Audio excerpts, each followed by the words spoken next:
मैतई मैतई पांगल है अखोई कम्युनल वफम से सगटमिनरगा मैतई सु अफाबा मैम अमा ले अखोई मैतई का मैम अमा सु अखोई चमिनरी लुप तरापत कुन हेना अखोई मैतई का अखोई एमपी सेंको सु चमिनई अदुबा वखलो लेते अदुगा अरामबाई टेंगोल दा यावरिबा असागी नत्तब जिंजाक चाबा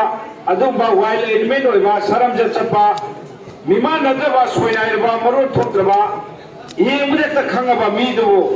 इन्वेस्टिगेट तौना प्रॉपर मदुगी आइडेंटिफाई तौदना हाथोकनी अदुगा फुजलंगनी फुमी बसिना तापदि मोय कम्युनिकेशन अमा लेरे मखोय तसेना मोयना हापनी हाइबसि मखोय मसि तसेना मियामना खंगबो फमनी अरान अंदगे नुमित मंगानी तरुकनी थिनबदा Moyna फोंदोक्तदना लेदो अखोय ngara ma'am अखोय AP same चमसलाबा अदे अमुको एमएमडब्ल्यू मैम मसिना अखोय प्रेस ब्रीफिंग खंग तरुपा हौरपदगी अलामबाई की कहीं से नाथईगा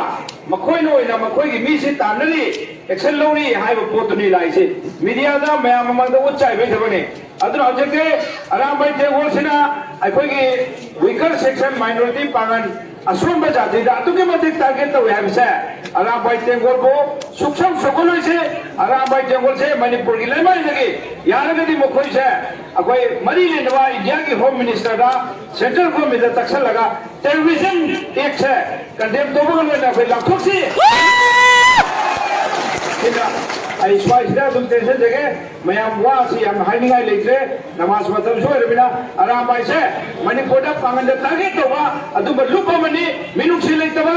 जस्टिस लेतबा मियाम रि थोगोलोय मतिक जादे आई वफम से आई थम जगह आई टेंशन जगह वफम से मैम साउबी आदे